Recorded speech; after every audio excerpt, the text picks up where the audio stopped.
too. All right, welcome to WTF-DFW, episode 6. Again, thank you for everybody that's been, following us and subscribing to the podcast. It's exciting to see that, we had a pretty significant jump in viewership this week. So, and I guess the commentary that we're, driving out there, the engagement, we're still seeing the benefits of it. I'm still hearing from some people out there, from bands, venues, and from, from other businesses outside as well, kind of talking about, the value of some of these podcasts. So somebody's seeing the value in it. I did talk to a lot of people this week that seemingly agree with a lot I said, which is weird because, I'm not used to people agreeing with what's going on. But I think some people disagree, too. There definitely were people disagreeing. Not necessarily disagreeing, but weren't supportive of what I was saying. Somebody commented, rightfully so, and they're like, so wait a minute, if people get in free, you want them sitting in the back? And, my short answer is, well, yeah. Yeah. If you're paying, I want you to have a better seat. Yeah. And if you're paying, you're more likely to be somebody that's spending money and, the people that want to, we want to put in our club. So that ties into, last week what we were talking about band lists and what people are doing to avoid spending money at these venues and all. And that triggered some people as well. But, there are expenses that go into put it on production and all. So, there's a need, that if you do support a band, you want to come out there, you want to be able to provide the venue money so that the band that you're supporting gets invited back. And it did bring me to somebody else that was talking or mentioned on one of the podcasts or comments on one of the posts that was shared about the podcast was, specifically, hey, can you bring back pop bands like David Whiteman Band? And my comment on there, a couple of people understood it, liked it, but the comment was, at first I absolutely loved the David Whiteman Band, super talented, great group, super respectful people. I've never had an issue with them. Problem is their audience, they're always packing the place, but we don't make any money on those nights, if that makes sense. So we have a ton of people in there, a ton of staff, but it's our lowest generating revenue night of most live music bands that we have in there. And if you're not generating revenue, you're not generating tips. So my staff wasn't making any tips either. So, it would be foolish of me, to be able to continue to book a band that doesn't bring in revenue, to be able to cover costs of production. So that kind of ties into what this week's conversation is going to be about, and it's going to be about the cost of production, which may be interesting to some people, bands and people that don't understand the business side of what we go through with a live music venue and all. So, but we'll get to that. Well, let's recap a little bit about last week. We did have live band karaoke again last Wednesday. Great night. It was a lot of fun. It was Valentine's Day night, so it brought out a lot of people that we haven't had in there before. So a lot of great singers, a lot of good singers, a lot of questionable singers, but everybody that was out there was having a great time. So thank you for everybody that came out last Wednesday with live band karaoke with Shannon Cobb. Thursday we had Heartbreak Petty out there, the Tom Petty tribute, another great night of music out there. And Friday, I believe we had Inhalin', but it was more of an incognito version of Inhalin' because Terry, their drummer, was out with a medical procedure, so they had a fill-in drummer. But Poison S, our girl Nikki, was opening up for Inhalin'. They did phenomenal. It was great to see her. I haven't seen her in a long time. Saturday, Vinyl Countdown, which, by the way, it did miss the show. I was at Extreme and in Living Color. That was phenomenal. Vernon Reed and Nuno, two amazing guitarists. But they played a little longer than I anticipated. I got out of, I guess their show ended at 11:15. By the time my wife and I got back to the truck, it was probably 11:25. I was back at Fat Daddy's at midnight exactly. But Justin and all of them were just finished their last song as we were pulling up, so I really didn't get a chance to see them. But I was there in spirit, and I was there physically, but I just missed the show, so I'll catch the next one. That was last week. Also, another thing that just so happened, you'll start seeing some things out there, a post. I met with Arnie Newman. If those that don't know him, he's owns the Rockstars of Tomorrow Mansfield location, and met with him, just saw their location over on Cannon Drive in Mansfield. They did a soft opening a couple of weeks back. Their grand opening, I believe, is March 23rd is what he mentioned. But first, what an amazing location. The stuff, he's got retail in there, so they're selling, guitars. I saw G&L, I saw, Squire, Fender. I did see, Gibson. So they did have, Epiphone and Gibson in there. I think he's going to have some Ibanez in there shortly. They're almost done with their build-out, but they have a ton of, lesson rooms. They have piano, drums, guitar rooms in there, vocal rooms.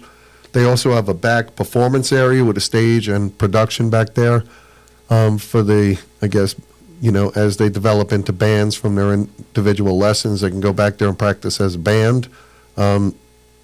They also teach production and sound engineering, which is kind of cool. I didn't expect that when I went in there. So that was a pretty unique thing. And then for those that don't know, apparently on weekends they do a, parents' night out where you could drop your kids off. I think they have to be 13 or older or a really mature 12-year-old or older. And they could go in there and hang out for a couple of hours while the parents go out and, tie one on, have a date, do whatever they need to do, just get rid of kids for a little bit. But it was impressive to see. They had their soft opening, and I think he's got already 60 or 70 students booked. So, great job, Arnie, with what you've got going on out there. But we're going to be collaborating with them. You'll start hearing more about it. I sent some dates to Arnie, but what we're going to be looking to do is provide a live music venue for these bands. They're student bands. I think they have 3 different levels of them. But for those bands to be able to come on a live music stage and a live music venue, bar, and we'll do it, I think the second Sunday we're going to try every month from like 1 to 3, a couple hours out there, but to allow their family and friends to be able to come out and watch these, kids perform. Which, if you remember, a couple of weeks ago, we had our podcast. We were talking about what are we doing to encourage the younger generation to be continuing on with what, we've all been involved with, a lot of our lives. So, we were, me personally, 12, 13, 14 when I started playing in the band, and it's seemingly a common theme among most of the musicians and friends that I have that they did play in, garage bands and all growing up. Well, we're doing what we can to help motivate the younger generation. So, and on top of that, like Arnie said, hey, this puts them in a not so much a sterile environment, like a, practice facility. This is putting them in a live music venue where there are, people drinking at the bar that may offer an opinion, get off the stage, whatever it is. I doubt they would do that. Our guests aren't like that, but it lets them, work out their bugs and nerves in front of other people other than just family and friends. So I'm really looking forward to this. More will come for that. We'll,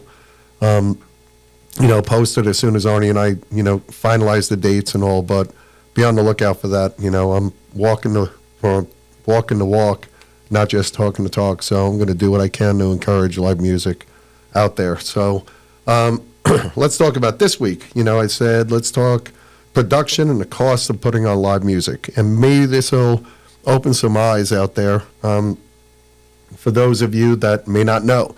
And once in a while, I've commented on other people's posts when they question why a venue is, charging $20, $25 to be able to get in. Other venues aren't charging so much. Some venues don't charge anybody.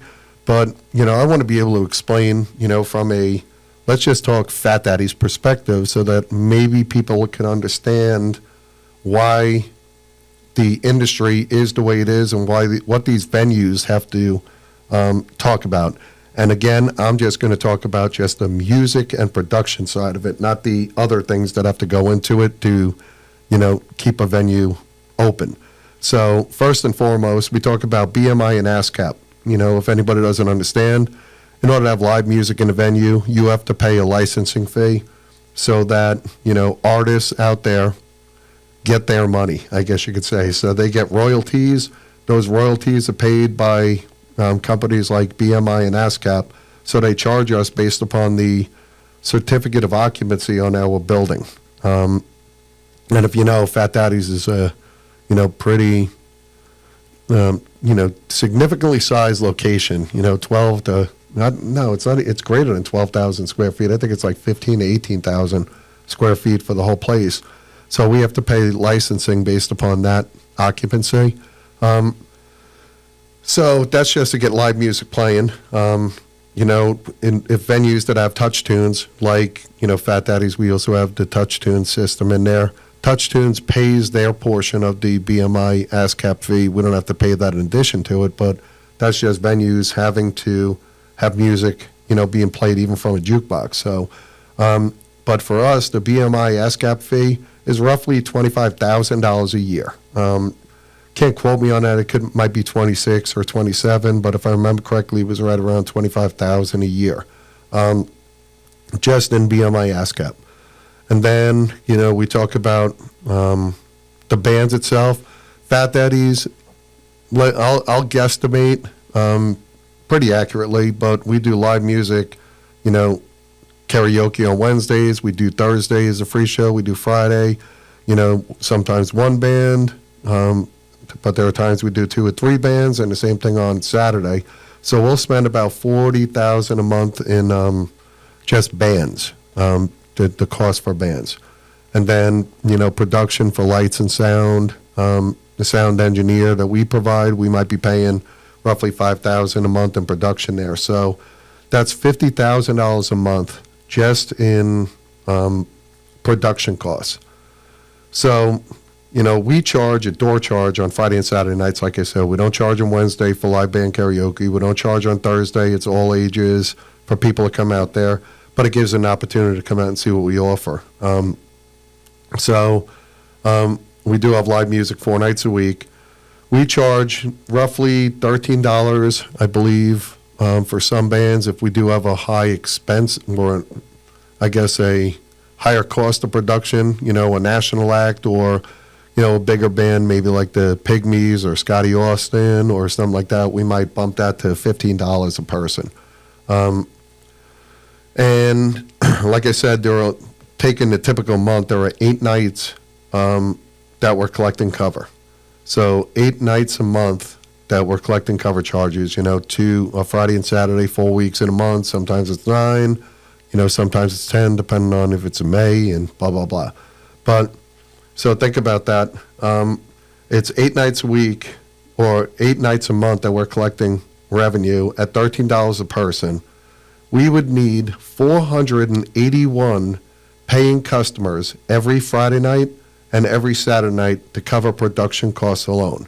That $50,000 a month, we would, at $13, we would need 481 paying customers. You've been in Fat Daddy's. I know we're not close to 481 people that are in there on a Friday and Saturday night. And when we're saying some bands, may only bring, 40, 50 people in there. Others bring 100, 150 people in there. That's why it matters, why these venues are trying to book bands that bring people in.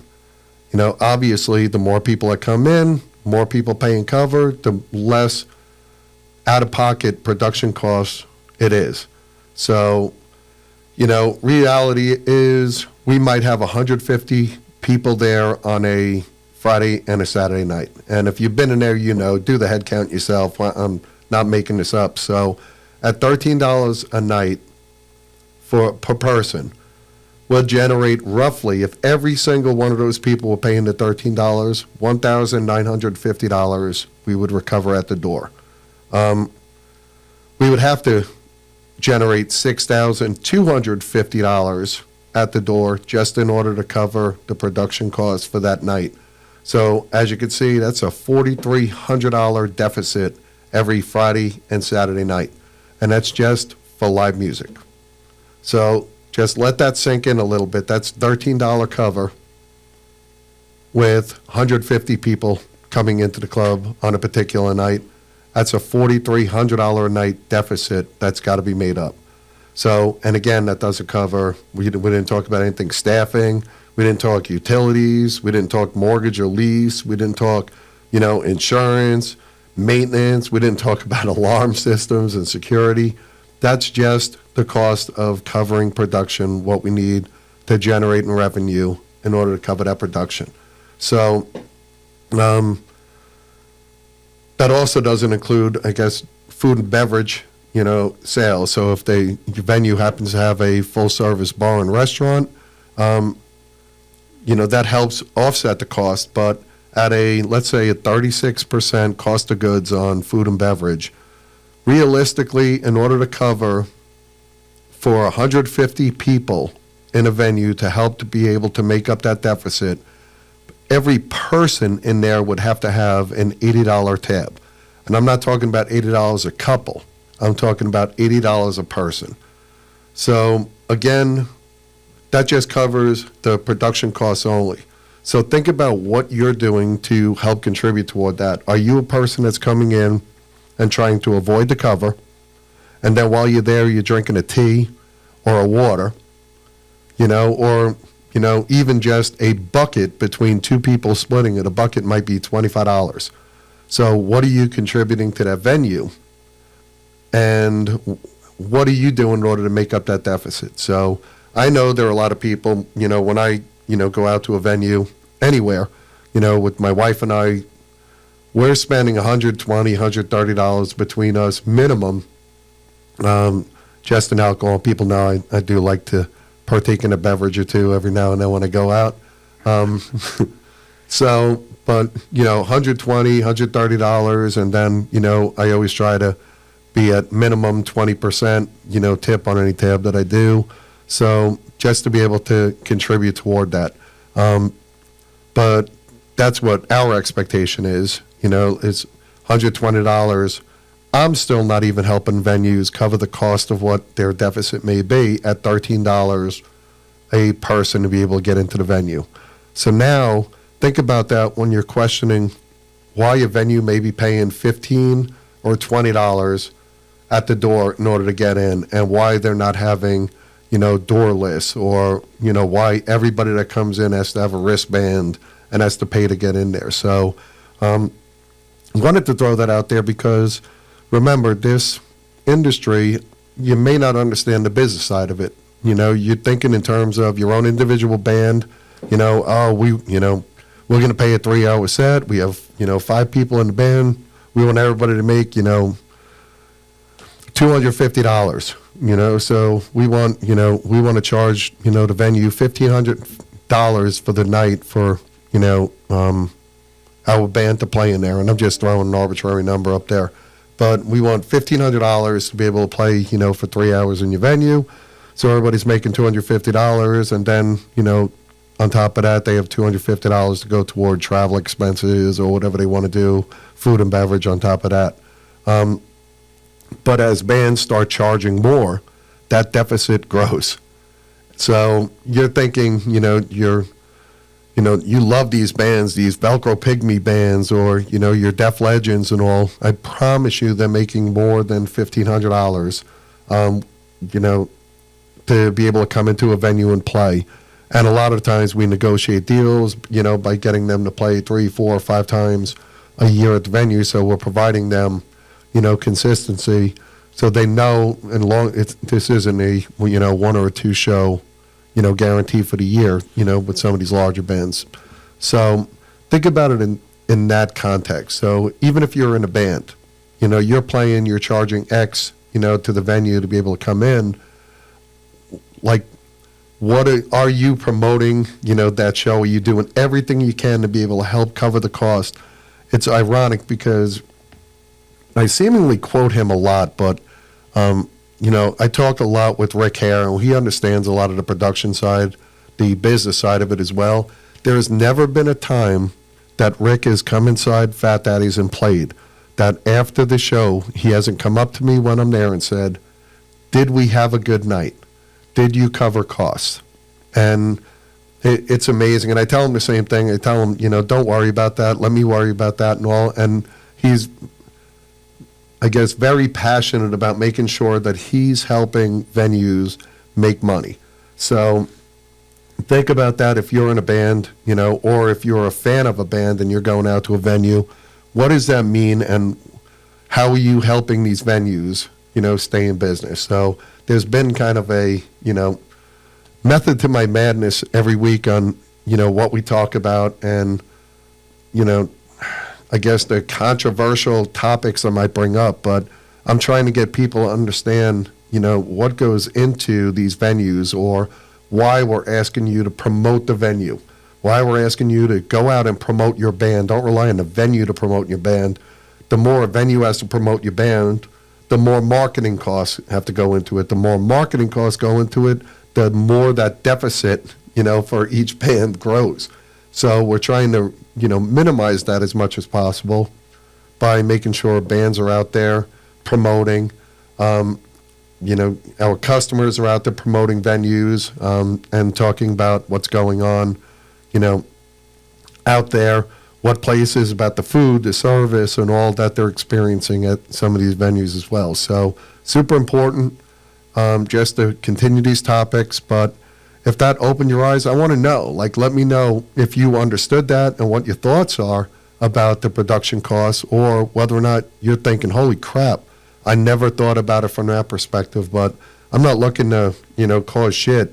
And I'm not just giving, I'm trying to be, open about everything and give some real numbers as far as what venues go through. Every venue has got their own expenses that they have to pay. I don't know what, Oscars pays in BMI. I don't know what, Revel pays, Lava Cantina. I have no idea what these venues pay. Tees, I can't comment on that. But if they're, comparatively sized, or their certificate of occupancy is the same size, think about it in terms of what they have to do, in order to make up the cost. And Fat Daddy's, maybe, the cost of a band differs than what they would be charged, at Borshak or somebody else. So I can't talk specifically to help these other venues or help people understand why, a venue is charging more. But understand they're charging what they need to help recover the cost of production. I don't think they're in this to try to make a fortune. I don't know really any venue owner that's, uber rich, I think it's a, I think it's a, negligent for people to think that other people are getting rich. They're typically in this because of their love for live music or bars or something along that lines. They're not in it to make a ton of money. And my example for that is, we were at the show at House of Blues this weekend. We're waiting in line, regular line outside like everybody else. I didn't ask for any special treatment. So waiting in line, people are walking by saying, hey, Big Mike, Big Mike. And somebody made a comment like, hey, this is Mike with Fat Daddy's.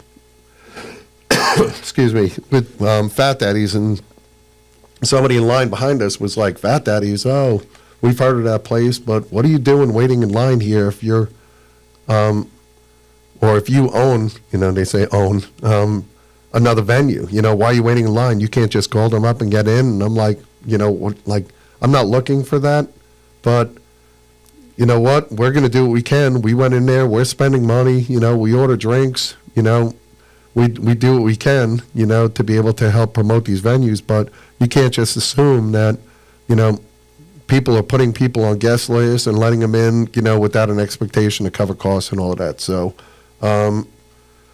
just wanted to, make sure we covered the topics this week. And, just let me know your thoughts. I'm curious what you think about that as you think about what a venue is charging out there. So I'm still waiting. I haven't gotten any, original band submissions out there, but, maybe as now we're partnering with this Rockstars of Tomorrow and people start seeing, hey, they're bringing in some, bands that are, playing original music that might be younger, maybe it'll start driving people to send in their original music for us to listen to and review and help try to promote.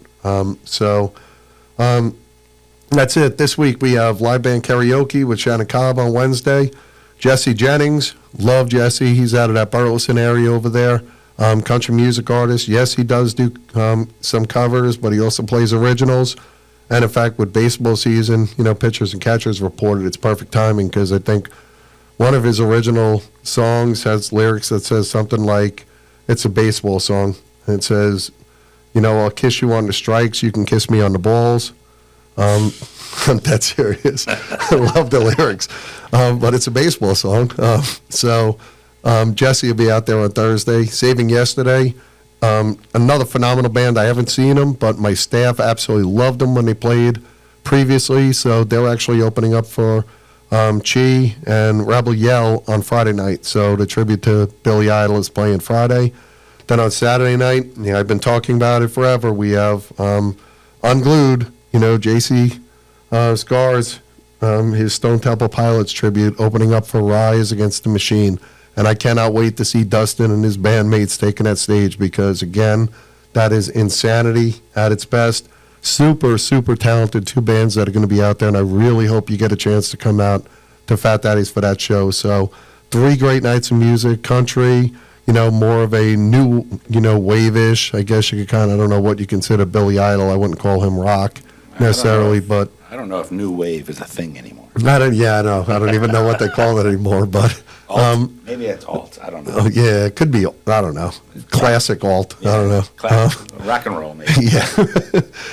And then on, like I said, Saturday night, different kind of, hard rock is going to be played out there. So looking forward to that. But remember, 8 o'clock p.m. is the downbeat now. So Thursday, Friday, and Saturday, 8 o'clock, the bands start. You asked for it.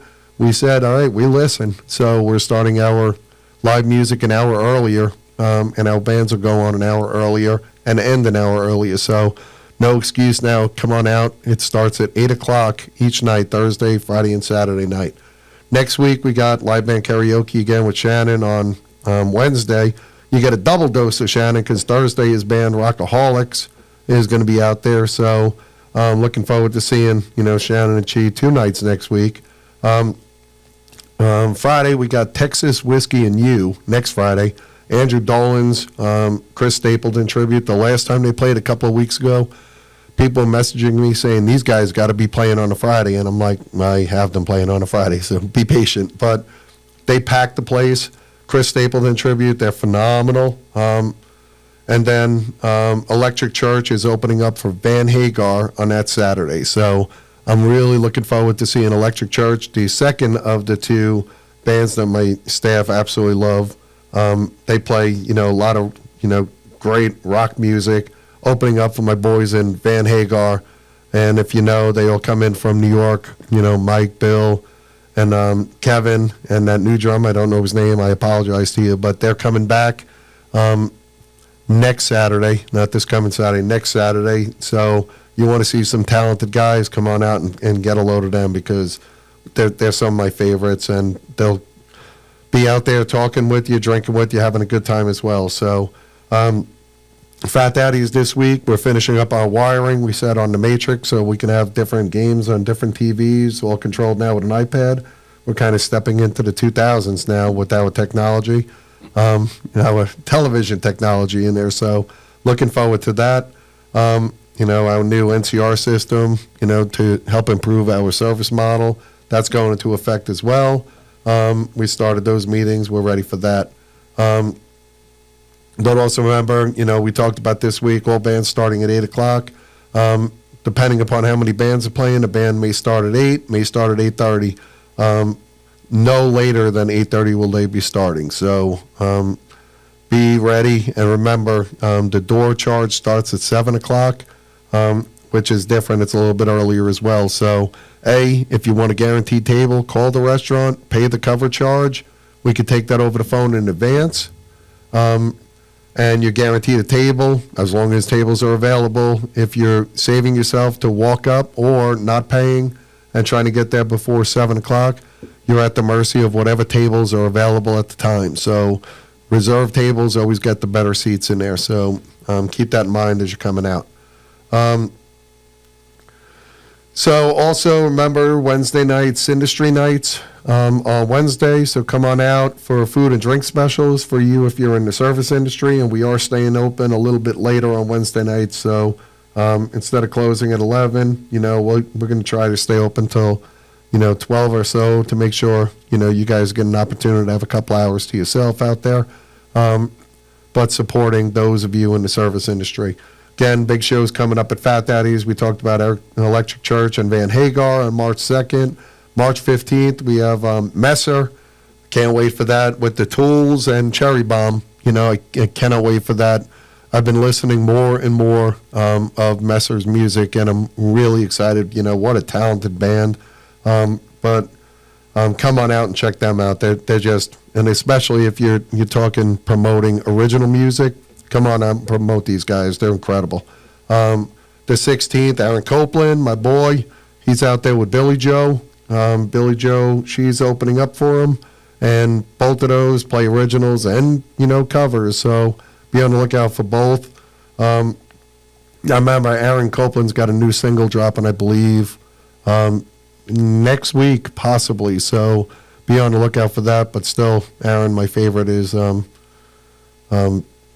Baby Needs Some Neon. So, yeah, I love that. That's kind of my favorite still. I know everybody's got their favorites, but he's got some great new music coming out. March 17th, St. Patrick's Day, we're going to have with Penny and the Flamethrowers. April 6th, Scotty Austin from Saving Abel. He's coming in with The Lonely Ones and Love to Hate. And Scotty Austin with the Arena Rock Show. And yes, this is the Arena Rock Show. I know there are a lot of other people out there that are using the Arena Rock Show to promote their live music shows, tribute to the 70s or 80s and Arena Rock and all, but Scotty Austin's been touring with this Arena Rock Show, the Arena Rock Show, all year. Well, he started September of last year, and one of their stops coming through of their 50 or 60 date tour is Fat Daddy. So be on the lookout for that, April 6th. That's it for Thompson's, or for Fat Daddy's Thompson's. Again, we're still recovering out there, but we are open. Got some repair work, more repair work happening this week and next week. So remember, we are still open. 900 Houston Street. Our Valentine's event that we had out there was phenomenal. Our Valentine's event that we had with the mixology classes, super excited. That was incredible. Great turnout for that. Trying to connect with, Dan and the people from McAuliffe Cigars to put on a cigar event coming up, so as I can get more details for that. But come on out, Cigar Lounge, 3rd floor. Our private event center is on the 2nd floor. The bookstore level, 1st floor, and the infamous Speakeasy in the basement, which is kind of like Al Capone's hideout. So speaking of Al Capone, construction should start, I believe, this week. Demolition on our new location in Burleson. That's kind of right by where Spokes Pikes, where across the street from Moon Tower Pizza, and I think the porch is right next door to us. So construction on Capone's Drink Easy and Sports Bar. We'll begin shortly. Marksman Firearms, our Gun of the Month promotion is done phenomenal. So you can check that out on marksmanfirearms.com. The Gun of the Month promotion at each one of our locations. Some of the locations are already sold out of the Gun of the Month for February, but be on the lookout for the new promotion for March. And maybe in one of these weeks or so, we might bring some of those firearms in here to display them to you and give you an idea of what we cover over there. But if you're local, Marksman Firearms, we have on I guess you could say 1187 in Mansfield, right on the border of Mansfield and Rendon, the Mansfield location. Then we have one in Granbury on 377. Then another location out in Wichita Falls and Killeen, Texas. So some amazing firearms for you, your ammo, whatever you're looking for. come on in and check us out. And don't forget House of Hot Rods. We have a car show co-hosting that with Summit on 20 in Arlington, and that's March 23rd, where we're expected to have, 750 to 1,000 vehicles out there for this car show. So it's going to be a big one, and that's to help promote the Alex Viola Foundation, which is supporting our military and all. So that's all the events coming up in our area, in our locations. But again, we want to hear your comments, want to hear your thoughts as we talk about production cars and what your experience is like with the production for live music in the Metroplex. So with that said, signing off for this week. Thanks for listening. Peace.